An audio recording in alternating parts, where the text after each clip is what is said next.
Some people feel connected while they are socializing, yet notice a quiet heaviness afterward. The conversation may have been pleasant, the people familiar, and nothing overtly stressful occurred. Still, once it ends, the body asks for distance, silence, or rest. This experience is often confused with disliking people or lacking social skill. In reality, it reflects how certain nervous systems expend energy during interaction. Feeling drained after socializing is rarely about what happened externally. It is about what was required internally to stay present. Understanding this pattern begins with looking at how energy is spent, not how connection appears. Post-social nervous system depletion. For some people, the nervous system remains highly active during social interaction, even when the exchange feels calm. Attention stays alert, posture subtly engaged, and emotional signals continuously processed. This level of activation is not stressful in the moment, but it is costly over time. Once the interaction ends, the system finally downshifts. That transition often feels like exhaustion rather than relief. The body is not reacting to people leaving, it is responding to the sudden absence of sustained effort. The drain appears after, not during, because the system waits until safety returns to release its load. Energy loss from sustained emotional attunement. People who feel drained after socializing are often deeply attuned to others. They notice shifts in mood, tone, and responsiveness without trying to. This emotional awareness creates connection, but it also consumes energy quietly. During interaction, their focus is not only on what is being said, but on how it lands.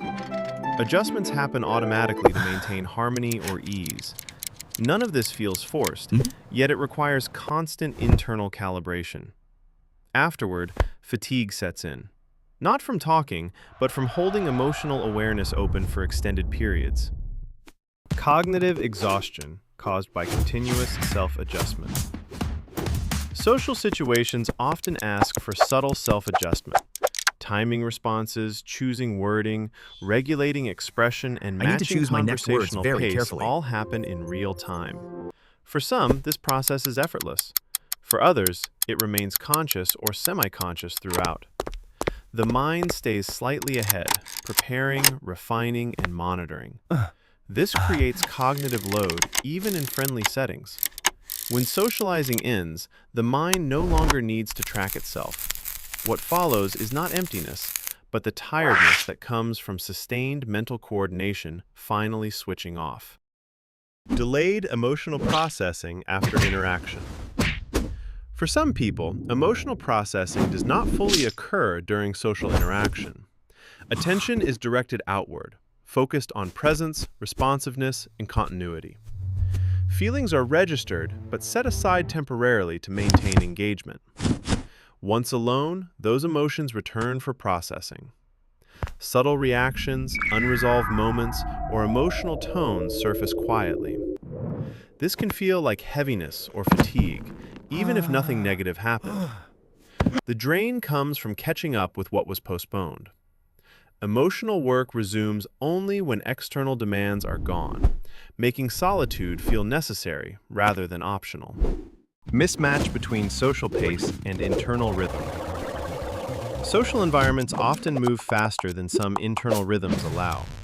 Conversations shift quickly, topics change, and responses are expected without long pauses. For people with slower, deeper processing styles, this creates subtle strain. They keep up by accelerating internally, not by preference, but by necessity. The body adapts temporarily, but the cost appears afterward. Fatigue emerges because the system was operating out of sync. It is not the interaction itself that drains energy, but the sustained adjustment to a pace that does not match the natural tempo. Drain as a signal for restorative solitude rather than withdrawal. Feeling drained after socializing is often misread as a sign to disengage permanently. In reality, it points toward the need for recovery, not isolation. Solitude allows the system to rebalance without pressure to respond or perform. In that space, energy slowly returns, thoughts settle, emotions integrate, and the body releases residual activation. The desire to be alone after social contact is not rejection, it is restoration, signaling that connection was meaningful enough to require recovery. Feeling drained after socializing does not mean something went wrong. It reflects a nervous system that invests deeply in presence, attunement, and adjustment. Energy is spent inwardly, even when interaction looks easy from the outside.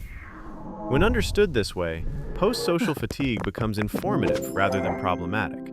It reveals a need for rhythm, recovery, and environments where connection and restoration can coexist without strain.